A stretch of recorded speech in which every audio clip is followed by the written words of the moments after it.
Welcome and thank you for downloading this TU Delft podcast. I know it's rather late today, but if you can just bear with me for 2 times 45 minutes. My name is Mark Voskel. This is the last part of the Introduction to Aerospace Engineering course. And what I will talk about is flight mechanics. And of course that's the most interesting part of the course, as we all think. But I'm sure you don't quite know yet what flight mechanics is about. So I'd like to start just with a question to get your minds going a little bit. Now imagine you're in that Boeing 747. If you can just be a little bit more quiet. Imagine you're in that Boeing 747, 10 kilometers altitude, so about cruise altitude. And for some reason whatsoever, all engines fail. Now, you may think that's a weird scenario, but it's happened before. It can happen due to 2 reasons. First reason being that the fuel runs out. Indeed. Another reason could be that maybe there's a volcanic ash cloud. It happened before in Indonesia that the Boeing 747 lost all engines. So the question is, are you still able to reach an airport and land safely without any engines operating? So I don't use turning point, so if you can just raise your hand if you think it's answer A. No? B? So fair few people think it's B. C? And D? Okay. Now, of course you want to know what the correct answer is. If you can just be a little bit more quiet. I've made a picture. This is, if this happens above Amsterdam, then that circle, that's 180 kilometers. So answer D. That's what you can reach with this aircraft. So you can even fly almost to Brussels without engines operating.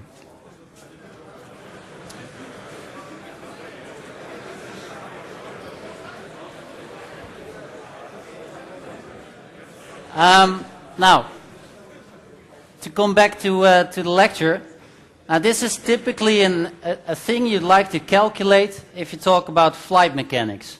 So what I'm going to talk about this whole lecture is about aircraft performance, and those are things like how far can you glide, like in the previous example, how fast can you fly, how slow can you fly, how high can you go, or maybe if you want to fly from A to B, how much fuel do you actually need, or what's the furthest you can fly. So these are typical questions you should be able to answer at the end of my lectures, hopefully. And that's for a given aircraft, you can do these calculations. But I will also talk a little bit about aircraft morphology. I'm not sure if you know what it means, morphology. But morphology is more or less related to basically the shape of the aircraft. So if you know how far you can glide, then you can think of, well, what if I change my aircraft design slightly? Would I then be able to glide further or not? So aircraft design, so wingspan, etc., is really much related to aircraft performance. So that's aircraft morphology. So these are typical questions I'd like to answer, and it's important to realize that we try to analyze the performance of a complete vehicle. So it's not just aerodynamics, it's not just structures, it's not just propulsion. This deals with the whole vehicle, including the pilot, the atmosphere, and so on. So you can look at all these types of aircraft and do calculations about them. And then the next year there's a course on flight and orbital mechanics. Then you'll even start doing some calculations about orbits and space flight. I won't be telling you that because I don't know anything about space. So in this lecture series it will be only about aircraft. So we're trying to analyze the performance of the complete vehicle. And of course, if you want to know how far can it glide or fly, you have to be able to describe the motion of the aircraft as a whole. So this is why basically the center of my lecture series is about the equations of motion. So the equations of motion of an aircraft. So that's basically FSM times A. So this is what we're basically going to do. So it's not more than high school physics really. But of course the forces, they determine the acceleration of the aircraft and thus the motion. So you have to be able to understand all the forces that act on the aircraft. This includes propulsion, aerodynamics, the aircraft structure, in the sense that the aircraft structure will have a certain weight. And you can imagine that maybe a heavy aircraft might perform less good than a not so heavy aircraft. The pilot has an influence. Of course, the pilot can decide, am I going to fly high in the atmosphere or low, or what kind of strategy is the pilot actually doing? So this will also influence the performance. And finally, the atmosphere. Of course, at high altitude or low altitude, you have different air density, different temperature, and these parameters affect the equations of motion and thus the performance of the vehicle. So this is more or less what this whole lecture series is about. So hopefully you know now what flight mechanics is, more or less. And before I go into details of this course, just some practical matters like what book do you need, which chapters do you need to learn. And after that I'm going to treat three things basically. The general equations of motion. So point number 3, that's what you really should be able to do after this lecture. Points 4 and 5, propulsion and aerodynamics. They partly cover what you already know a little bit, but I'm going to extract what you know already to be able to apply it to the equations of motion. Finally, a summary and some additional stuff for the interested reader. So this is what I'm going to do. First lecture is more a general lecture, introduction, deriving equations of motion. And that's the tool really that we're going to use to solve all the questions that we may pose. After that, I'm going to look at horizontal flight performance. So performance questions like how slow, how fast can I fly, what's the maximum distance I can fly if I stay at a constant altitude. After that, it's going to be a little bit more involved. I'm going to treat climbing and descending flight, so the example I've just given, but also maybe if I want to climb to my cruise altitude, how fast, how much time does it take before I get there? And finally, fourth lecture is the flight envelope, and the flight envelope is basically a diagram which more or less looks like this, with altitude and airspeed, and there will be some region in this flight envelope where a certain aircraft can fly. So there will be maximum speed limits, maximum altitude, minimum speed limits, and within that region you can fly, and that's really important to the person that's operating the aircraft, because then you know what you can do with your aircraft. So this really tells you what the aircraft is able to do. Now clearly, airspeed and altitude, this flight envelope really depends on the altitude. So in the fourth lecture, I'm going to talk again about horizontal flight performance, again about climbing and descending flight, but I'm going to look at whether it makes sense to fly high in the atmosphere, or maybe it makes sense to fly a little bit lower in the atmosphere. And then finally, final lecture are just some questions and solutions that should help you for the exam. Now, what do you have to learn? You have to learn the lecture sheets. if you understand the sheets that I show you in this lecture, then you know pretty much everything there is to know. There will be practice questions from previous exams on Blackboard, so you'll be able to look at them.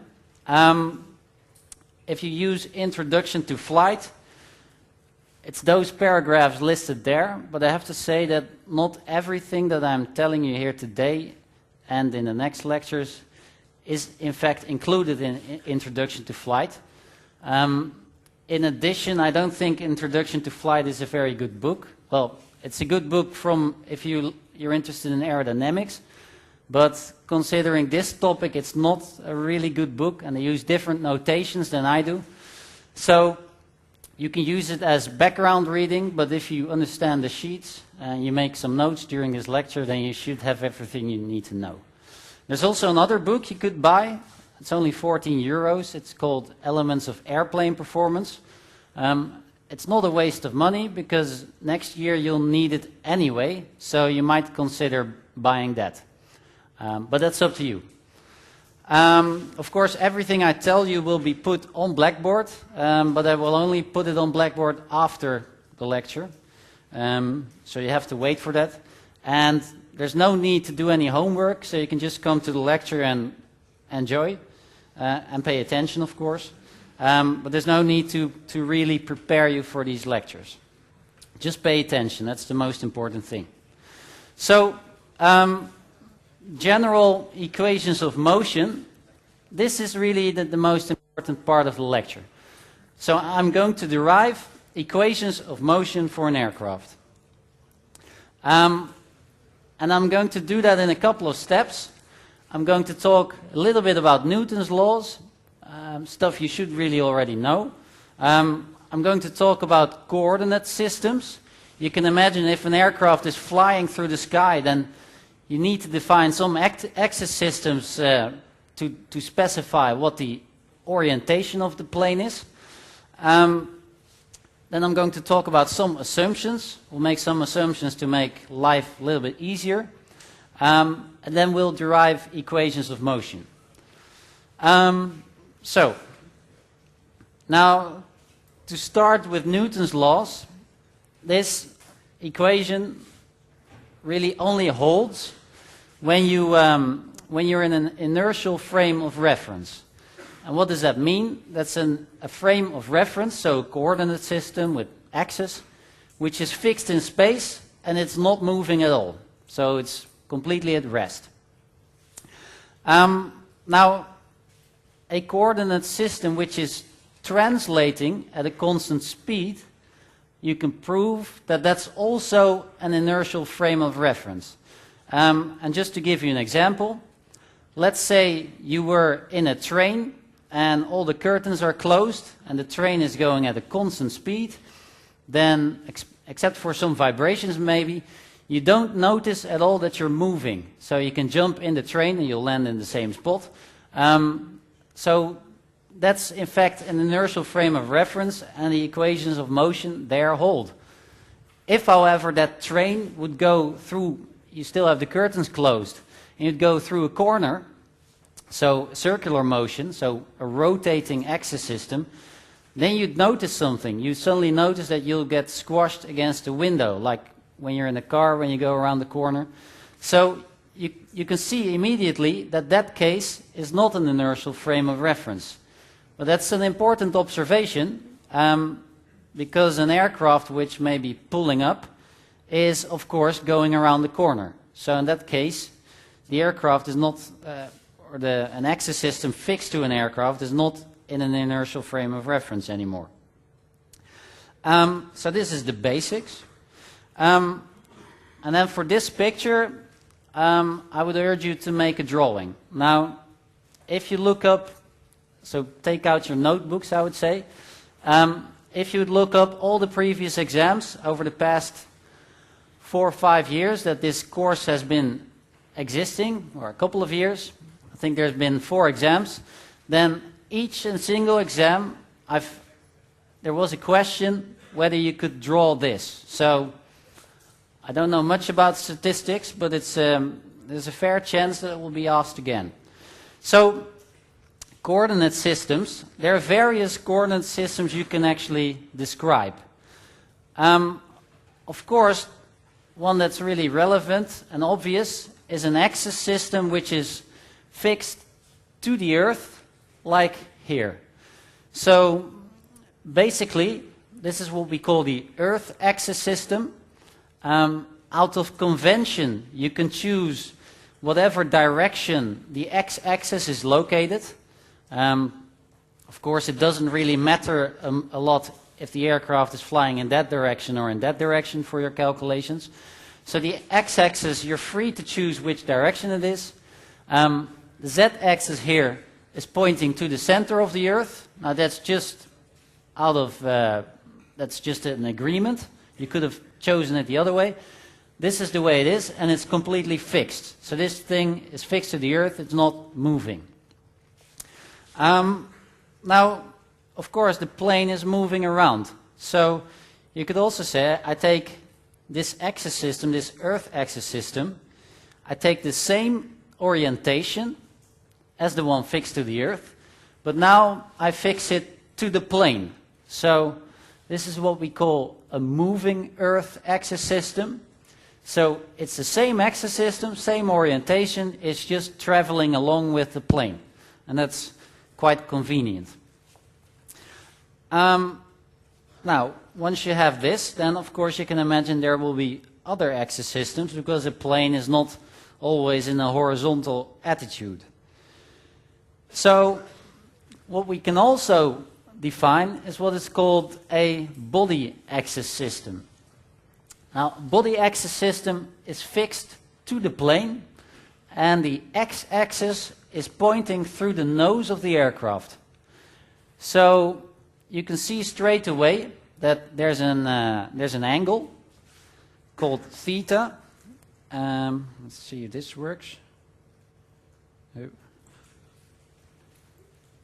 I'm not very good at these things. Well, doesn't work. So there's an angle theta between the moving Earth axis system and the body axis system. And the important thing to realize is that that's basically the angle between the nose of the aircraft and the horizon. So that means that the pilot, if he or she looks outside the window, is actually seeing that angle theta. So that's quite relevant from the pilot's perspective. Now again, the z-axis is just, why is that thing moving? The z-axis is just perpendicular to the x-axis. Then, of course, and this is quite important to realize, there is something called the airspeed vector, and that vector indicates in which direction the plane is going. And that's of course interesting, because that determines the performance, where you're going. And the most commonly made mistake is that you think that the airplane is following its nose. It isn't. This airplane, as it is oriented now, it could actually be dropping out of the sky like this. Then the airspeed vector would be pointing downwards. Now, that is typically not the case, but as you see here, this is more a typical case. The airspeed vector is in fact slightly lower than the body axis, which means that the airplane has an angle with respect to the airflow. And this is what we call the angle of attack, alpha. So, angle of attack depends on the airflow, what the plane feels, and the nose of the aircraft. So, if you would increase the nose of the aircraft with respect to the airspeed vector, then you'd get more lift. Finally, last but not least, is this angle gamma, and this is what we call the flight path angle.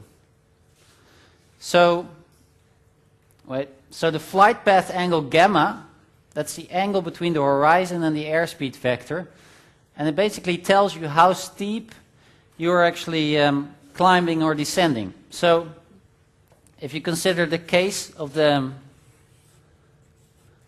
plane without engines, then the airspeed vector would be pointing down, and this will be minus the flight path angle, and of course that angle determines where you're going to land. So that's a really relevant angle. And then finally, we can define an axis system, which is called the air path axis system. And this axis system is in the same direction as the airspeed vector. So we basically have three axis systems fixed to the plane and three angles describing the differences between the three axis systems. Okay, so these are the coordinate systems we have. Now, these angles, theta is called pitch attitude, alpha is called angle of attack, and gamma is the flight path angle. And these angles, at least theta and gamma, they are called differently in the book Introduction to Flight. But all the other books use these notations, so that's why I'm using these as well. So that's to avoid confusion. Now we have all the relevant angles now. And before I start deriving these equations of motion, just a few assumptions I'd like to emphasize before I derive the equations of motion. Now the first one I assume is that the Earth is flat. Now you can see that if you would stay at a constant altitude, like so, then if you fly long enough, you're actually flying around in a circle around the Earth. Now, in order to achieve a circular motion, you need a centrifugal force. And what I'm going to assume is, I'm going to assume that the Earth is flat. And just a little calculation to show you that that is relevant. Now, the centrifugal force is basically this. mv squared over r. Now, if you look at the top equation, then in our case, m is actually the weight of the aircraft in newtons divided by the gravitational acceleration. V squared is simply how fast the plane is flying. And r, in this case, is the radius of the Earth plus the altitude of the plane above the Earth's surface. So this centrifugal force is what we call C. Now in the second equation here, I'm showing you the relation between centrifugal force and aircraft weight, because then I can express it kind of like a percentage. And if you know the percentage, then you can say whether it's a relevant assumption to neglect this. Now, just some numbers. This is an example. Now, V, 100 meters per second. You can calculate how many kilometers per hour it is, but it's approximately Mach 0.3, so it's fairly slowly flying. Radius of the Earth is given. Let's say we're at 0 meters altitude.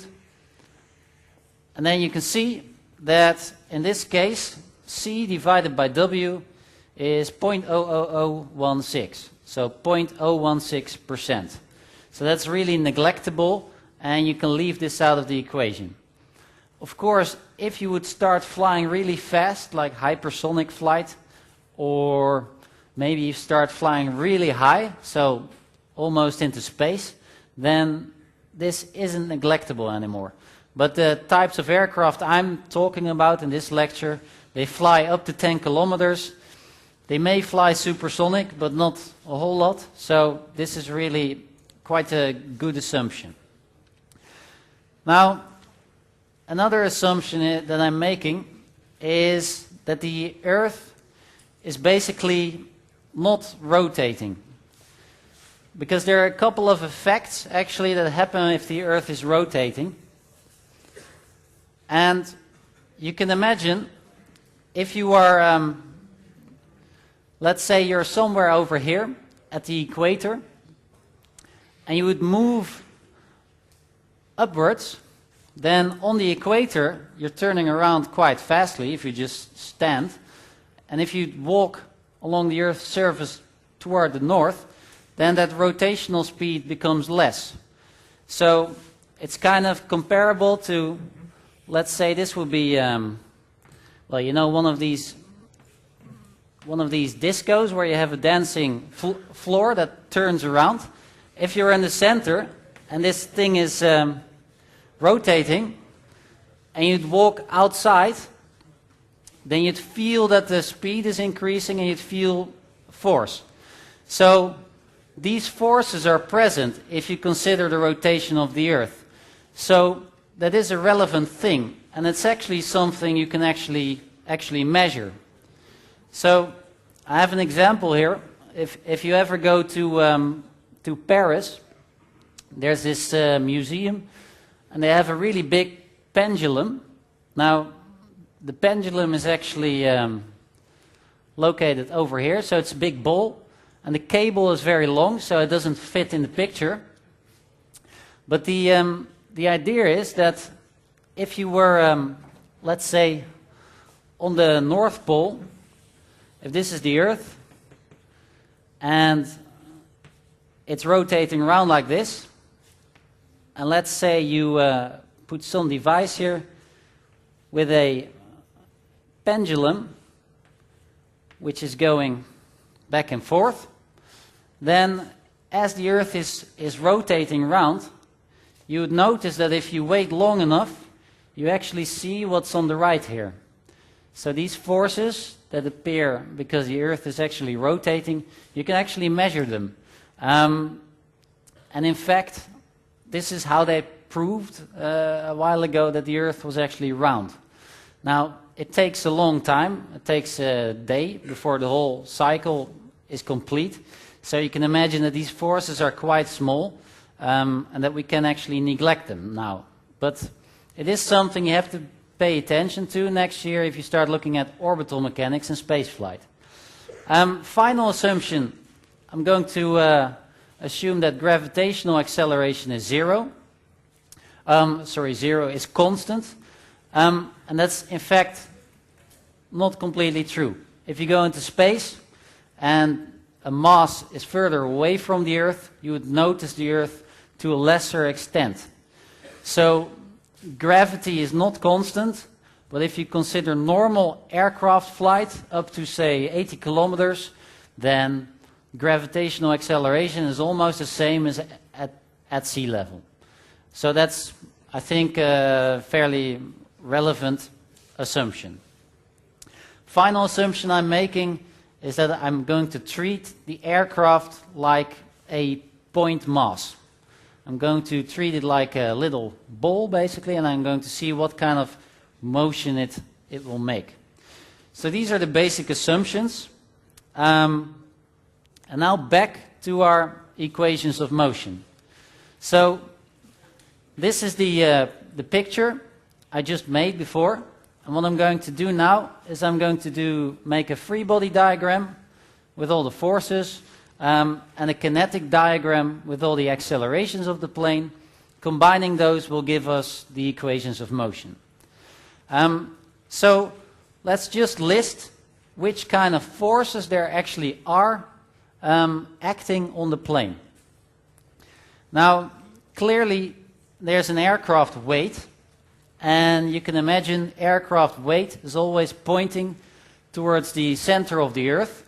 So that's in the same direction as this z-axis of the moving Earth axis system.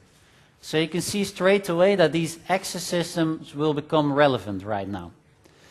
Now, aircraft weight, that's quite obvious, I guess.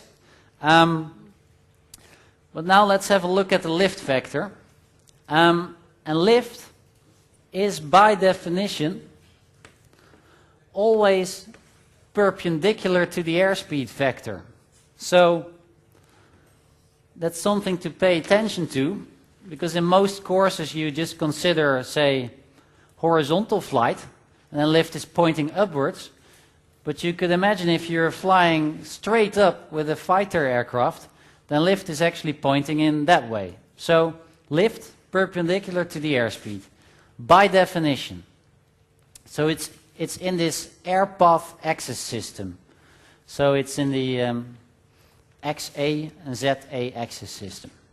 Now if you have lift, you always have drag, unfortunately, and drag is by definition perpendicular to lift and in the same but opposite direction as the airspeed vector.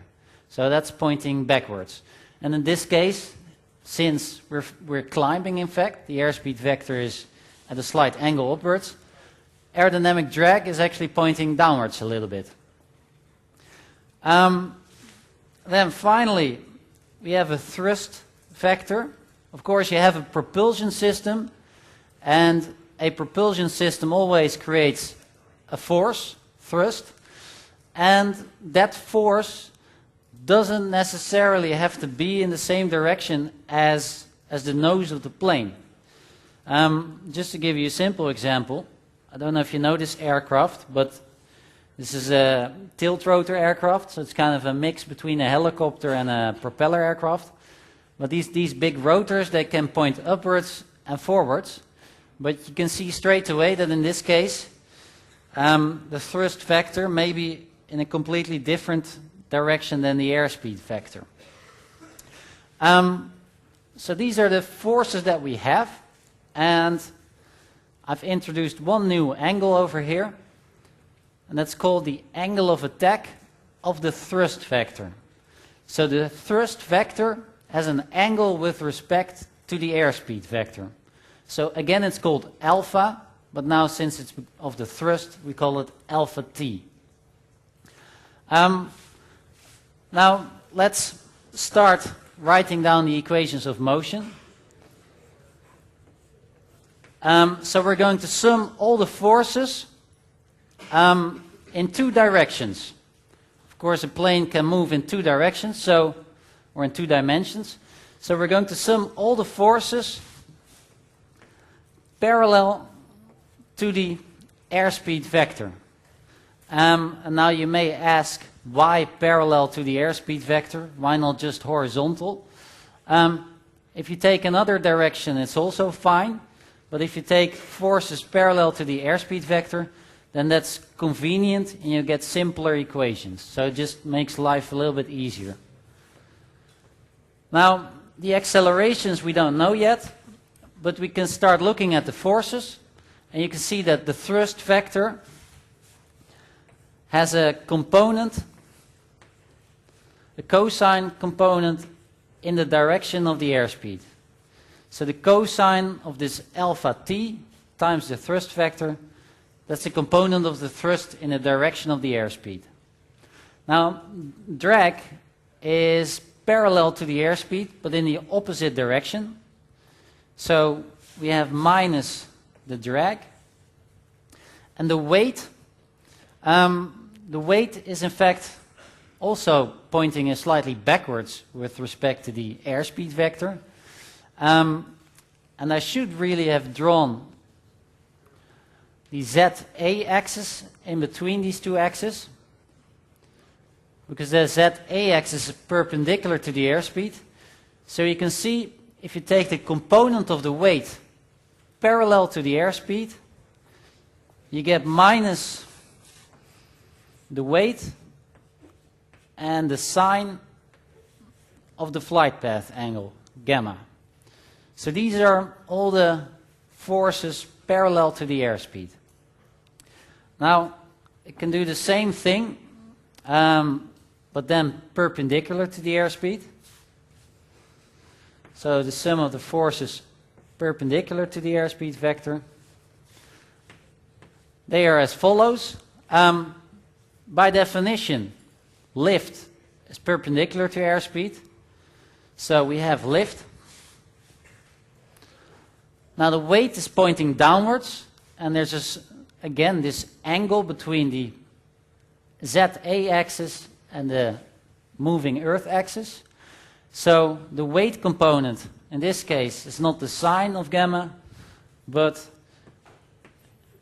it's minus weight cosine of gamma. And since we have this thrust vector over here, thrust is actually pointing upwards a little bit. So we get plus t sine alpha t. Is there a question?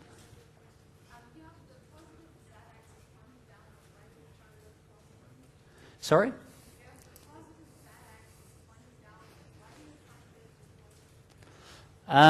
Well, that's just basically a historical thing.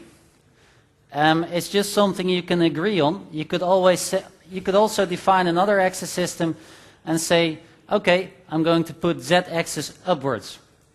Would also work.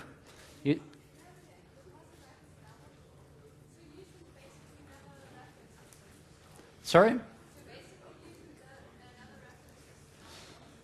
Well, yeah, I'm taking perpendicular to airspeed, and I'm saying upwards is positive, but you could do, if you do it the other way around, you just get minus signs in front of this. So, let's say it wasn't my choice, everybody in the world does it like this, so why am I the one to change it, I would say. This is just the way everybody does it. So you see, we have all the forces now. Before the break, we can have a look at the accelerations as well. So the same diagram, but now we're going to look at the accelerations of the aircraft. If you can just have your attention for a few more minutes. Yeah.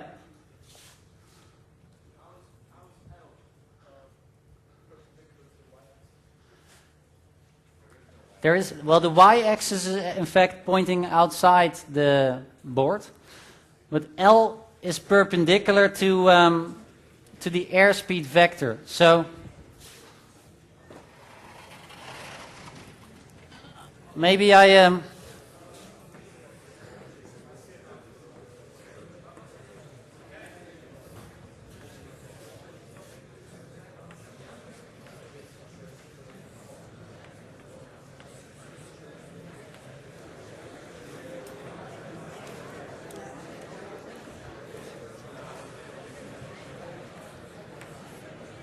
it's basically like this. So by definition, it's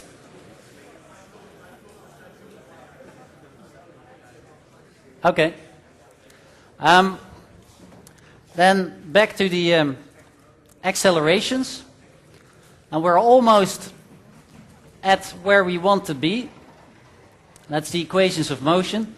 So I've taken forces parallel and perpendicular to the airspeed. So I'm also going to take accelerations in these two directions. Now, you can say that the airspeed may increase or decrease with time. So you may have a change of airspeed with time in the direction of v. So that's a fairly simple acceleration. So if you would complete the equation of motion here, you'd have mass, so aircraft weight divided by gravity, times dv dt. Now, there may also be some kind of a vertical acceleration.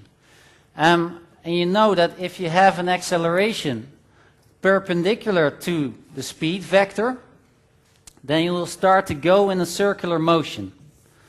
So basically, if you're in a car and you're driving straight and you make a force to the right, then you start to go in a turn to the right, really simply. So you can imagine that there may also be a vertical acceleration of the plane, and such a vertical acceleration will make the plane go in a circular motion like this.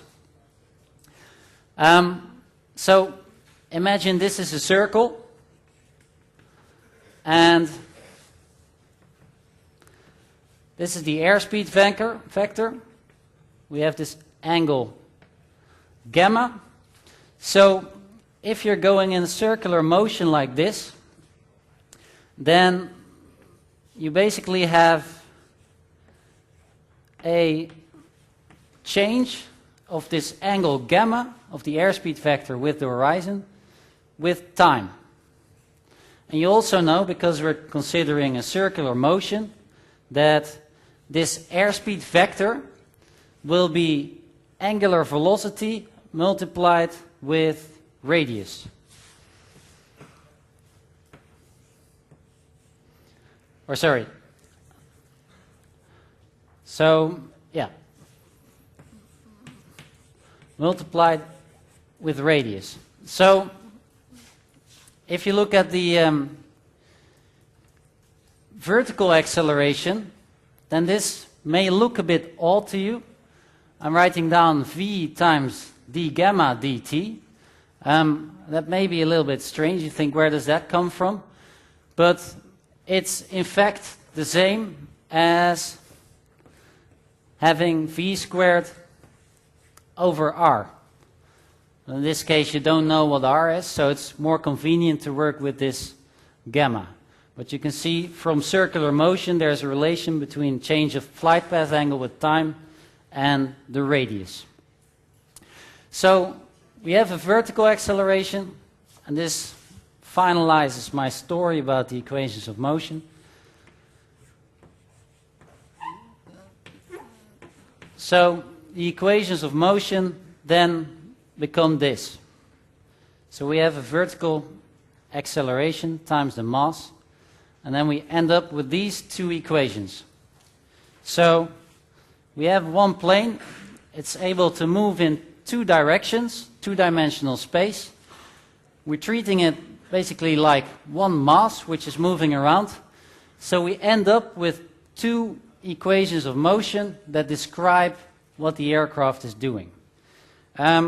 So that's all for this hour. In the next hour I'm going to look at what are actually all the forces in these equations and how do they behave.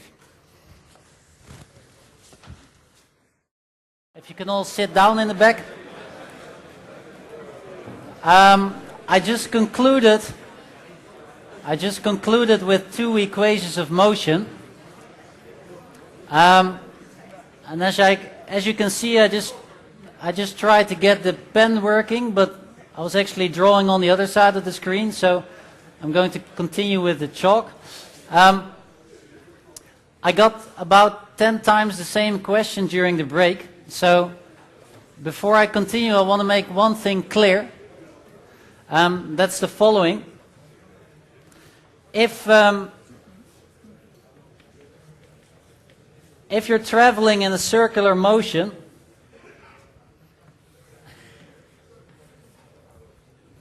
then the velocity is always tangent to this circular motion.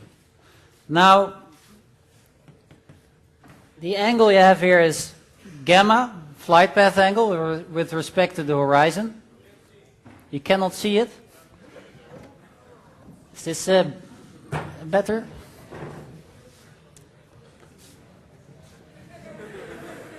Can you still not see it? Is this thing in front of it? Or? Oh, then I'll do it here.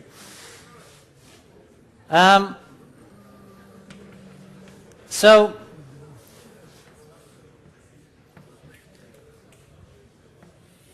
if you're in circular motion, and you'd call this omega, so the angular velocity, and this the radius, then omega times r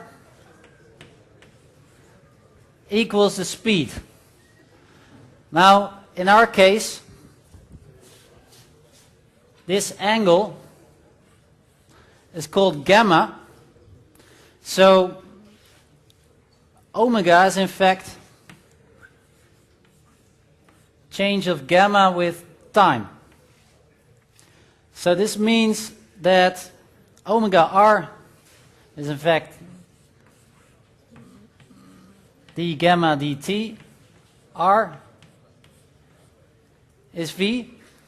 And if you would look at the traditional centrifugal acceleration, which is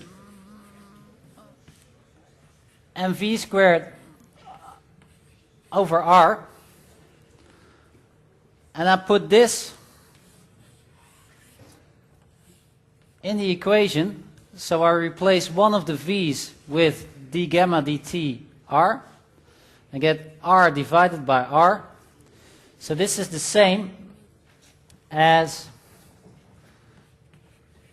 mv d gamma dt. So I hope it's a bit clearer, but that's basically what you see on the left hand side in the second equation. So it's the centrifugal acceleration, but the only reason I write it down like this without the radius is because I already have a flight path angle in the equation, so I don't want to add another variable, which is the radius. So much for equations of motion. Now, you've seen in these equations of motion there are a couple of forces that are quite important. There's the thrust, there's the lift, drag, and the aircraft weight. Those are the four basic forces. Now, aircraft weight in the things I discuss is more or less constant. Of course, if you burn fuel, then an aircraft may become lighter. In fact, if you fly for 8 hours on the way to China, then aircraft weight might actually reduce by about 40%. But in this lecture, I'm not going to treat that. Most important forces to discuss are propulsion and aerodynamics. So these are the two topics I'd like to discuss in this hour. And what you see in these equations is I'm talking about real thrust, real drag, real lift. So not a lift coefficient, not a drag coefficient. I really want to know what these forces are. So I'm going to look at some equations you should already have seen in this lecture or in the previous lectures, Introduction to Aerospace Engineering. But I'm going to change them a little bit, and I'm going to highlight what you need for this lecture. So some of the things you've already seen, but it's just a little bit as a refresher and to change it to apply it in the equations of motion. So in terms of propulsion, I'll look at some fundamental equations and definitions. As you can see, there are many types of different engines. So you can see very big propellers. The one on the left here, the Blackbird, is actually a ramjet. And you have turbofan engines on civil aircraft. So very different engines. And I'm going to discuss, well, is the one better than the other or not? And how do we apply these engines in our equations of motion? So the most fundamental thing is to realize that if you have a propulsion system, then no matter which one you have, they all work in the same way. They all somehow take a bit of air and they accelerate it. And by accelerating air, you create a force through the momentum equation. So basically the momentum of the mass flow of the air at the exit of the engine compared to the momentum at the entrance, the difference between the two, that will be actually the force that is created. And one important thing in this sheet is that when I talk about mass here, it's actually a mass flow. So the units here are kilograms per second. So I could have put a dot on top of it, but it's a mass flow. I is the, well, maybe in Dutch you'd call it impulse, but in English it's the momentum. So it's also impulse? Okay, well. So it's mass flow multiplied with V. So momentum would be mass times v, and derivative with time is then what you have here. So at the exit of the engine, you have a mass flow of the air that's going through the engine. There's a mass flow, a little bit extra mass in there, mf, because we have fuel, we're burning fuel, and that goes into the air. That gets multiplied with Vj, which is the jet velocity. And if you subtract the mass flow before it enters the engine, multiplied with the airspeed, so V or V0 in this case, then you get the actual thrust of the engine. Now, you can imagine that the amount of fuel that goes into the air is relatively small. So this term mf there is something we can neglect, more or less. So we can say the thrust you create is in fact this mass flow multiplied with the change in velocity at the exit and the entrance of the engine. So two variables you have really, because V0 is the speed at which you're flying. So if you design a propulsion system, you can play with this jet velocity or with the mass flow of the air.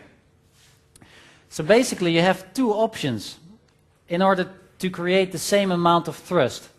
You could say, okay, I take a little bit of air and I accelerate it a lot. Then you would be playing with this jet velocity. Whereas you could also say, I'm not going to do that. I'm actually going to take a lot of air and give it a little push, and you get the same amount of thrust. So you can do two things. Take a lot of mass, little acceleration, or a little mass, a large acceleration, or anything in between. And that's really the difference between all these types of propulsion systems. So that's important to keep in the back of your head. Now, just to give you some examples, on the top here you see a propeller with a simple combustion engine like you have in general aviation aircraft, and that propeller is actually accelerating a large mass of air just a little bit. If you compare that to a jet engine, you know a jet engine makes a lot of noise, and that's basically because the air at the exit has a very large velocity. So a jet engine gives a very large acceleration to the air, and the air then is relatively small, or a small mass. Finally, not really the topic of this lecture, but you could also take the mass with you in a rocket, and then you can also create a force. So, if you look back at the equation, then for the propeller you have large mass flow, small speed difference, and for the jet you have a small mass flow and a relatively large speed difference. But then you might wonder, okay, which propulsion type is actually the best? Yeah, propeller, maybe a pure jet like you have on fighter aircraft, maybe a turbofan, which is a bit in between a pure jet and a propeller, like you see in civil aircraft. Maybe a ramjet, that's more a special case, or a rocket. But before you can answer that question, you have to say, okay, if you want to define what's best, we have to define what do I mean with best? Do I mean a lot of thrust or very efficient engine? So we have to make some definitions first before we can compare different types of engines. So we're going to look at three definitions. We're going to look at power, so basically energy per second. So power, and we're going to look at efficiency, which we express in terms of a percentage. We're going to look at a couple of powers, and I think 2 out of the 3 you've already seen, and a couple of efficiencies. And with these efficiencies, we'll be able to compare different engines. Now, power available is fairly straightforward. What you typically want to do with an aircraft is you want to fly from A to B, right? So at time t you might be on the left there, and time delta t you might be a little bit further. Of course you have a thrust force in order to get there, and you travel over a distance delta x. Now if you look at the amount of energy that it takes to get from A to B, then you have to, there's something which is called work, which is basically a force times the distance is work, which is energy. So the force in this case is thrust. The distance is this delta x, or x2 minus x1, and that's the energy you need to go from A to B. Now I'm not really interested in the energy. I want to know what is the power that I need. And power is energy per second. Was it a bit too loud? Or I can talk softly as well. So, energy per second. Very simple. Power then is work divided, so energy divided by the amount of time that it takes. Now you have thrust times delta x, which is the work, the energy. You have time delta t, and you can see straight away delta x over delta t. If you make the delta small enough, you'll get the change of distance with time, which is airspeed. So this power is what we call power available, but because it allows us to go from A to B, the power you have for transportation. So this is the most interesting thing. So power available is thrust times velocity. Of course, there are some other powers you can define, because you remember we're accelerating mass in order to get a thrust force. So you can imagine that there's a change in the kinetic energy of the air. So we can also define something which is called jet power, and that's basically the change of kinetic energy of the flow. Right? So if you look at the front of the engine, then kinetic energy would be half mv squared, and at the end of the engine it will be half mvj squared. Now, as I said before in my story, m is kilograms per second, so m there is a mass flow, so that's basically energy per second you see there. So it's a change of kinetic energy per second. Pretty straightforward, and that's what we call jet power. Now that's an important one, because you can imagine that after the plane has passed, the air is moving backwards. You've accelerated it, so you're losing energy in the air, and that will basically affect the performance. Was there a question? You can use, yeah, still working. Was there a question? No? Now, of course, I've talked about jet power, so energy left in the air. I've talked about power to go from A to B. That's the interesting part for the person flying it. But of course, this energy has to come from somewhere. And it comes, of course, from the fuel, from burning fuel. So the final power, the third one we can define, is called thermal power. Now, if you look at the top equation, then Q, which we call thermal power, is mass flow of the fuel, so kilograms of fuel per second, multiplied with H. Now, H is the heating value of fuel, and it's just a constant. It just tells you that if you buy a liter of fuel, how much energy is inside it. So it's kind of a chemical quantity, which is a constant value. It's just a number. So mass flow of fuel multiplied with this constant value H gives you the thermal power you put into the system in order to transport. Now, since mass flow is in kilograms per second, you can also define it with what we call, well, the mouse isn't working either, fuel flow, F, and fuel flow is in fact newtons per second. So if you look at the bottom equation, you have fuel flow over gravity. That's basically the mass flow of the fuel multiplied with this chemical quantity of the fuel. That gives you the thermal power. So all this says is if you open the fuel flow, you give more thrust in the cockpit, you'll use more thermal power.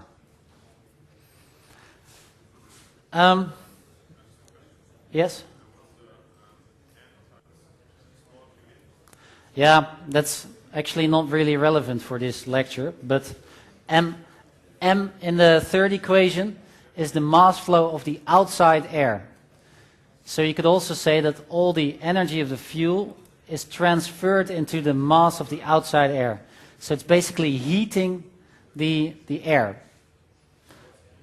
Q in is then the energy that goes into that air.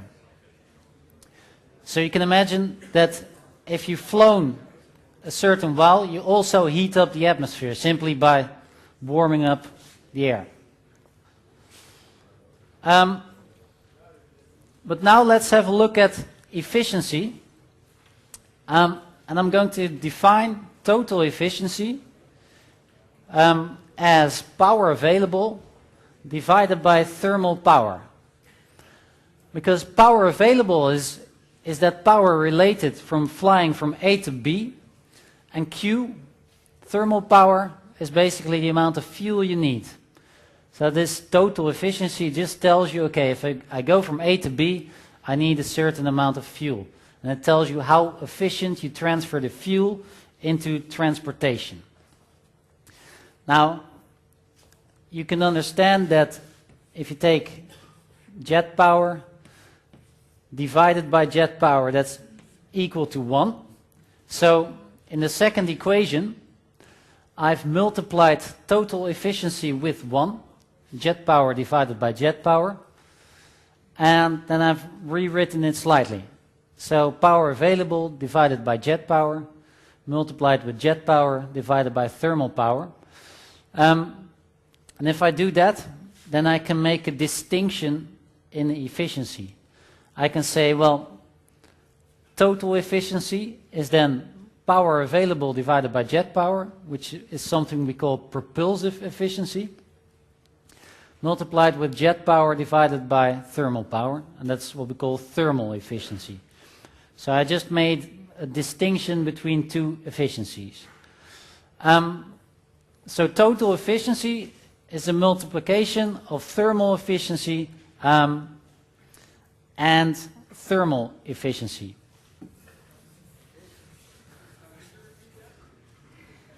Sorry? So eta J is propulsive efficiency and eta TH is thermal efficiency.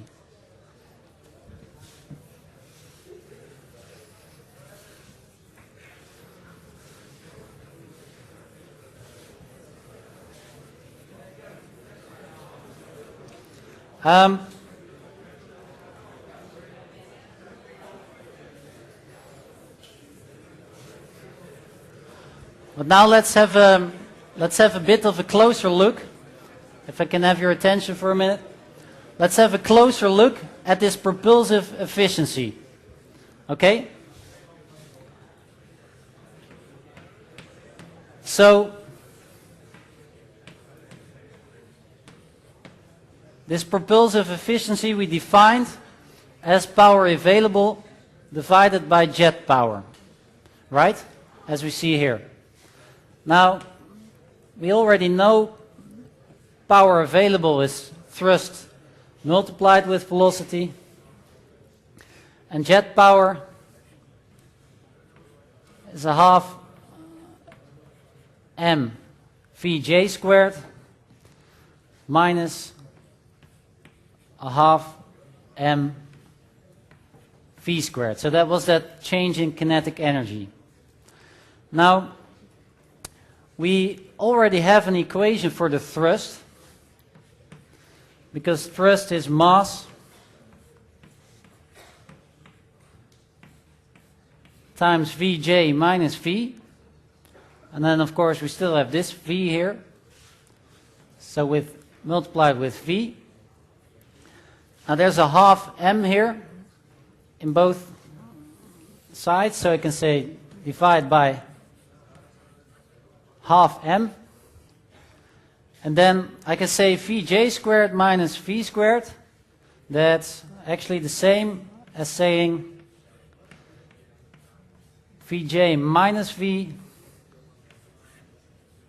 and Vj plus V. So you can check it if you work it out. This is Vj squared minus V squared. Now, clearly, these masses disappear. Now I have here Vj minus V, Vj minus V. So these two terms disappear.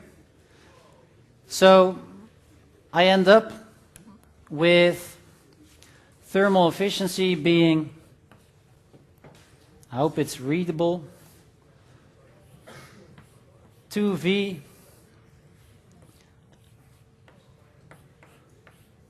divided by this Vj plus V, and I can also write this as 2 divided by 1 plus Vj over V. So in this final step, I'm dividing the top and the bottom by V. So this is an expression for the propulsive efficiency. So it's just a function of jet velocity and the speed at which the aircraft is flying. Okay? Now, if you take that equation, then if Vj is equal to V, then you would find that propulsive efficiency is 1, which is 100%, which is good. But, of course, thrust is basically mass flow times the change in velocity. So if you start creating thrust, the jet velocity will be higher than the airspeed, and therefore this eta j, which depends on these two terms, will always be smaller than 1. So in order to transport yourself, you have to accelerate air, which means you leave energy in the air, which means the efficiency of your system is always smaller than 100%. So you cannot transfer all the fuel energy into transportation because you leave energy in the atmosphere. So if you look at this, then you see this efficiency is actually dropping as the ratio between jet velocity and airspeed becomes larger. So a large acceleration of the mass leads to a lower efficiency. And this is something you can actually use to look at, to compare different propulsion systems. So what I'm going to compare are propeller aircraft and jet aircraft. Now this example, if you can just be a little bit more quiet in the back. In this example, I'm going to create 100 newtons of thrust, but I'm creating it at two different airspeeds. So in option 1, I'm flying 200 meters per second, and in option 2, I'm flying 300 meters per second. Now I say let's keep the mass flow the same. 1 kilogram of air per second goes through the engine. I'm giving the air the same acceleration, so an increase of 100 meters per second, and in both cases I get 100 newtons of thrust. But you can see immediately that the thrust is identical in both cases, but this ratio of Vj over V is not the same, because in one case it's basically 200 divided by 100, which is 2. In the second case it's 300 divided by 200, which is 1.5. So you can see that if you look at the first option, then the propulsive efficiency, if you type in the numbers, is only 66%. And in the second option, propulsive efficiency is in fact 80%. So if you give the same acceleration to a bit of air at a higher airspeed, second option, you end up with a better efficiency. So that's maybe a little bit curious, but this means if you fly faster, it makes sense to accelerate the air because you get more efficient. So this is why if you look back at this equation, thrust is mass flow times the speed increase. And as said in the beginning, you can do two things. You can take a large portion of air, give it this little push, or a small portion of air and a large push. Actually, if you fly fast, it makes sense to play with this acceleration. So if you fly fast, a thing like a jet engine becomes more efficient. And this is why you see that the question whether you need a jet or a propeller isn't worse than a jet. In fact, even though it may look older, a propeller is better at lower speeds and a jet engine is better at higher speeds. So basically for each speed at which you're flying, there is a certain propulsion system which is most efficient. So at low speeds you might want to use a propeller. At high speeds you might want to use a jet. And at even higher speeds you might want to start using things like a rocket or a ramjet or other exotic propulsion types. So there is no answer to the question, and this is just a summary of the equations you've just seen. Now, don't really try to memorize them. I don't think I will ask them either on the exam, but we'll need this to understand a little bit more about the propulsion systems.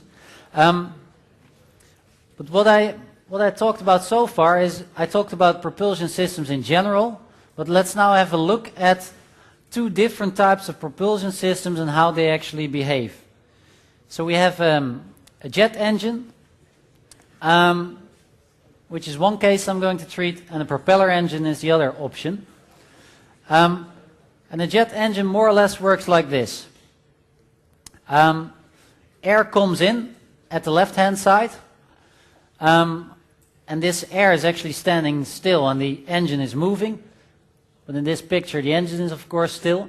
So air comes in and then it sees this engine, so it gradually has to reduce the speed, and when it does so it compresses a little bit.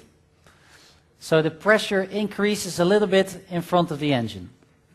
Then it's going inside the first bit, which is a compressor.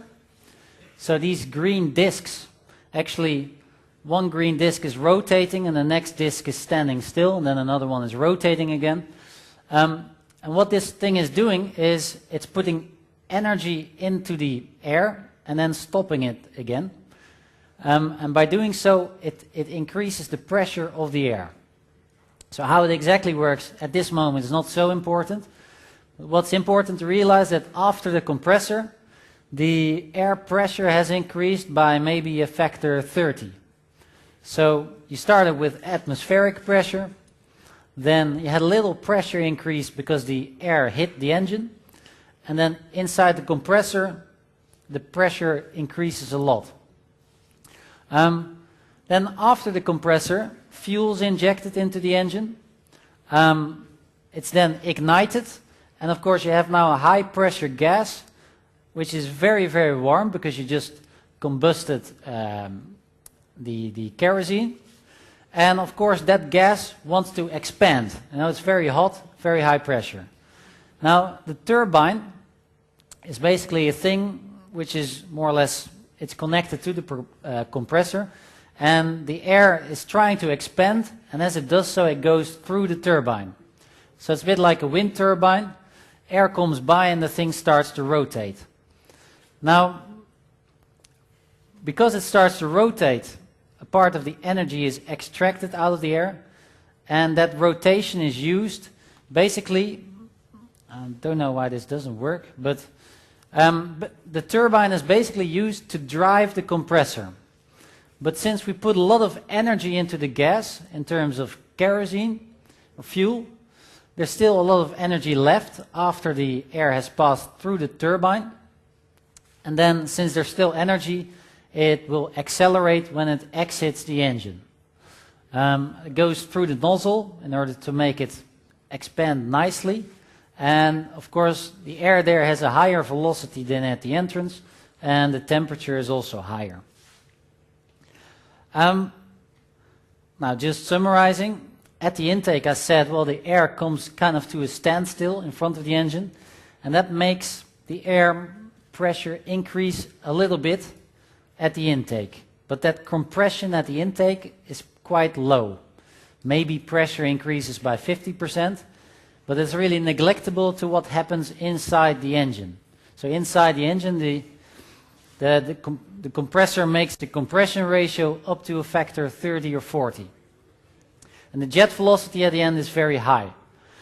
Now, as you can see, this jet velocity really depends on what happens inside the engine, because there the air gets compressed a lot, and the engine doesn't really sense that much what happens in front of it. So if you would make thrust a function of airspeed, then it looks more or less like this. So you can see these lines. Let's just take one, maximum continuous thrust, so that means you give full power in the cockpit. Then the thrust line as a function of airspeed, if you evaluate your engine at different airspeeds, doesn't really change that much. Of course, maybe if you go faster, there's a slightly different mass flow. Of course, this compression in front of the engine is a little bit different, but overall it's pretty much a straight line.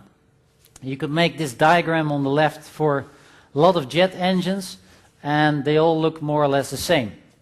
So if you'd take this thing on the left and you'd simplify a little bit for our flight mechanics lecture, then what you can assume is that this thrust for a jet engine is more or less independent of airspeed. Of course, if you give more fuel flow in the cockpit, you get more thrust, and if you give less fuel flow in the cockpit, you get less thrust. But if you don't change anything, you just fly faster, you don't really notice it in terms of thrust. And this is a nice thing to have, because thrust is something we need in our equations of motion. Now that's jet engine. Then let's have a look at propeller aircraft. And basically what I want to do is, I want to end up with a similar graph like this, but then for propeller engines. And if we have those two, then we have the most important propulsion systems which we can apply in the flight mechanics. So this is what is called a turboprop, and a turboprop is the type of propeller you see on most civil aviation aircraft. So if you look on the right hand side, actually the whole engine part is the same as the jet engine. There's only one difference, and that is that instead of course, the turbine in the back is used to drive the compressor.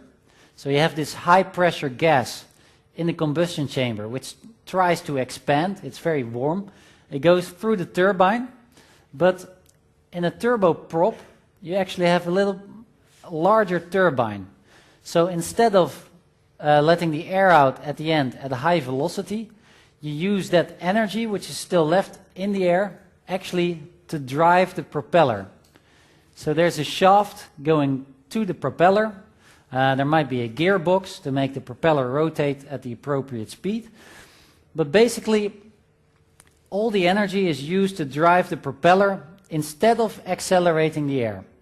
So if you look at the airspeed at the intake of the gas turbine and at the exit, then they're more or less the same.